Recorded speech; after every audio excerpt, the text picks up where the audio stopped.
दुर्गा सप्तशती एक हिंदू धार्मिक ग्रंथ है जिसमें राक्षस महिषासुर पर देवी दुर्गा की विजय का वर्णन है। दुर्गा सप्तशती को देवी महात्म्य चंडी पाठ के नाम से भी जाना जाता है। इसमें 700 श्लोक हैं जिन्हें 13 अध्यायों में बांटा गया है। दुर्गा सप्तशती का चतुर्थ अध्याय देवी स्तुति पर आधारित है। चतुर्थोध्याय इंद्रादि देवताओं द्वारा देवी की स्तुति।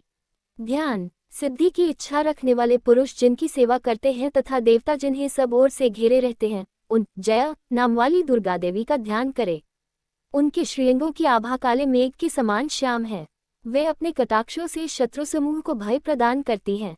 उनके मस्तक पर आबद चंद्रमा की रेखा शोभा पाती है। वे अपने हाथों में शंख, चक्र, कृपाण और त्रिशूल धारण करती हैं। उनके 3 नेत्र हैं। वे सिंह के कंधे पर चढ़ी हुई हैं और अपने तेज से तीनों लोकों को परिपूर्ण कर रही हैं। ऋषि कहते हैं, 1 अत्यंत पराक्रमी दुरात्मा महिषासुर तथा उसकी दैत्य सेना के देवी के हाथ से मारे जाने पर इंद्र आदि देवता प्रणाम के लिए गर्दन तथा कंधे झुकाकर उन भगवती दुर्गा का उत्तम वचनों द्वारा स्तवन करने लगे। उस समय उनके सुंदर अंगों में अत्यंत हर्ष के कारण रोमांच हो आया था। 2 देवता बोले, संपूर्ण देवताओं की शक्ति का समुदाय ही जिनका स्वरूप है तथा जिन देवी ने अपनी शक्ति से संपूर्ण को व्याप्त कर रखा है, समस्त देवताओं और महर्षियों की पूजनिया उन जगदम्बा को हम भक्तिपूर्वक नमस्कार करते हैं। वे हम लोगों का कल्याण करें। 3 जिनके अनुपम प्रभाव और बल का वर्णन करने में भगवान शेषनाग, ब्रह्माजी तथा महादेव जी भी समर्थ नहीं है, वे भगवती चंडिका संपूर्ण जगत का पालन एवं अशुभ भय का नाश करने का विचार करें। 4 जो पुण्यात्मा उनके घरों में स्वयं ही लक्ष्मी रूप से, पापियों के यहाँ दरिद्रता रूप से, शुद्ध अंतःकरण वाले पुरुषों के हृदय में बुद्धि रूप से, सत्पुरुषों में श्रद्धा रूप से तथा कुलीन मनुष्य में लज्जा रूप से निवास करती है, उन आप भगवती दुर्गा को हम नमस्कार करते हैं। देवी, आप संपूर्ण विश्व का पालन कीजिए। 5 देवी, आपके इस अचिंत्य रूप का, असुरों का नाश करने वाले भारी पराक्रम का तथा समस्त देवताओं और दैत्यों के समक्ष युद्ध में प्रकट किए हुए आपके अद्भुत चरित्रों का हम किस प्रकार वर्णन करें। 6 आप संपूर्ण जगत की उत्पत्ति में कारण हैं। आप में सत्वगुण, रजोगुण और तमोगुण ये तीनों गुण मौजूद हैं, तो भी दोषों के साथ आपका संसर्ग नहीं जान पड़ता। भगवान विष्णु और महादेव जी आदि देवता भी आपका पार नहीं पाते। आप ही सबका आश्रय हैं। ये समस्त जगत आपका अंशभूत है, क्योंकि आप सबकी आदिभूत अव्याकृता पराप्रकृति हैं। 7 देवी, संपूर्ण यज्ञों में जिसके उच्चारण से सब देवता तृप्ति लाभ करते हैं, वह स्वाहा आप ही हैं। इसके अतिरिक्त आप पितरों की भी तृप्ति का कारण हैं, अतएव सब लोग आपको स्वधा भी कहते हैं। 8 देवी, जो मोक्ष की प्राप्ति का साधन है, अचिंत्य महाव्रत स्वरूपा है, समस्त दोषों से रहित, जितेंद्रिय तत्व को ही सार वस्तु मानने वाले तथा मोक्ष की अभिलाषा रखने वाले मुनिजन जिसका अभ्यास करते हैं, वह भगवती परा विद्या आप ही हैं। 9 आप शब्द स्वरूप हैं, अत्यंत निर्मल ऋग्वेद, यजुर्वेद तथा उद्गीत के मनोहर पदों के पाठ से युक्त सामवेद का भी आधार आप ही हैं। आप देवी, त्रय तीनों वेद और भगवती 6 ऐश्वर्यों से युक्त हैं। इस विश्व की उत्पत्ति एवं पालन के लिए आप ही वार्ता, खेती एवं आजीविका के रूप में प्रकट हुई हैं। आप संपूर्ण जगत की घोर पीड़ा का नाश करने वाली हैं।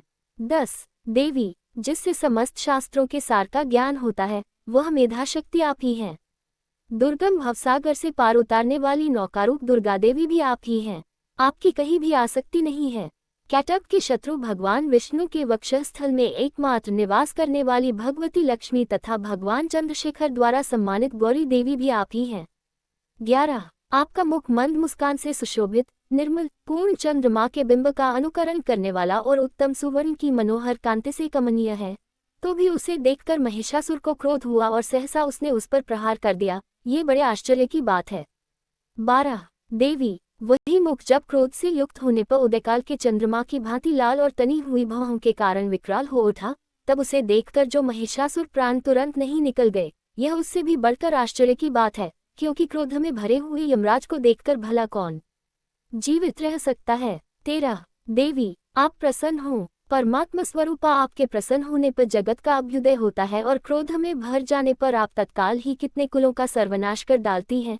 ये बात अभी अनुभव में आई है, क्योंकि महिषासुर की यह विशाल सेना क्षण भर में आपके कोप से नष्ट हो गई है।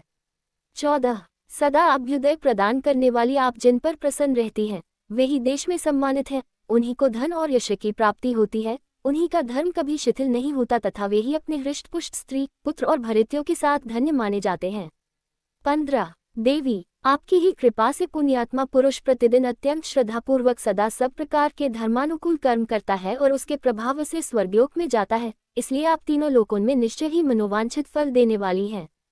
16 माँ दुर्गे, आप स्मरण करने पर सब प्राणियों का भय हर लेती है और स्वस्थ पुरुषों द्वारा चिंतन करने पर उन्हें परम कल्याणमयी बुद्धि प्रदान करती हैं।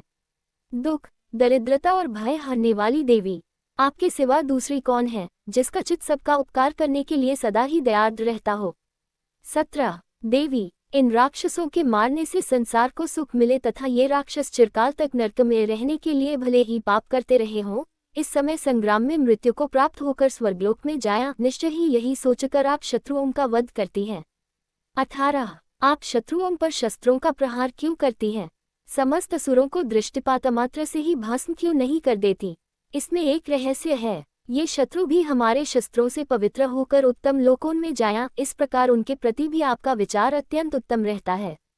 19 खग के तेजपुंज की भयंकर दीप्ति से तथा आपके त्रिशूल के अग्रभाग की घनीभूत प्रभा से चौंधियाकर जो असुरों की आंखें फूट नहीं गईं, उसमें कारण यही था कि वे मनोहर रश्मियों से युक्त चंद्रमा के समान आनंद प्रदान करने वाले आपके इस सुंदर मुख का दर्शन करते थे।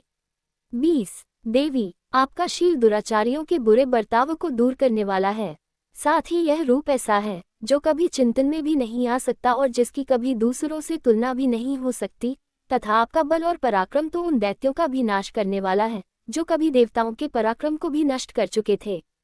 इस प्रकार आपने शत्रुओं पर भी अपनी दया ही प्रकट की है। 21 वरदायिनी देवी, आपके इस पराक्रम की किसके साथ तुलना हो सकती है तथा शत्रुओं को भय देने वाला एवं अत्यंत मनोहर ऐसा रूप भी आपके सिवा और कहाँ है? हृदय में कृपा और युद्ध में निष्ठुरता, ये दोनों बातें तीनों लोकों के भीतर केवल आप में ही देखी गई हैं। 22 मातः, आपने शत्रुओं का नाश करके इस समस्त त्रिलोकी की रक्षा की है, उन शत्रुओं को भी युद्धभूमि में मारकर स्वर्गलोक में पहुंचाया है तथा उन्मत्त दैत्यों से प्राप्त होने वाले हम लोगों के भय को भी दूर कर दिया है, आपको हमारा नमस्कार है। 23 देवी, आप शूल से हमारी रक्षा करें। अंबिके, आप खग से भी हमारी रक्षा करें तथा घंटा की ध्वनि और धनुष की टंकार से भी हम लोगों की रक्षा करें। 24 चंडिके, पूर्व, पश्चिम और दक्षिण दिशा में आप हमारी रक्षा करें तथा ईश्वरी, अपने त्रिशूल को घुमाकर आप उत्तर दिशा में भी हमारी रक्षा करें। 25 तीनों लोकों में आपके जो परम सुंदर एवं अत्यंत भयंकर रूप विचरते रहते हैं, उनके द्वारा भी आप हमारी तथा इस भूलोक की रक्षा करें। 26 अंबिके, आपके कर पल्लवों में शोभा पाने वाले खड्ग, शूल और गदा आदि जो अस्त्र हों, उन सब के द्वारा आप सब ओर से हम लोगों की रक्षा करें।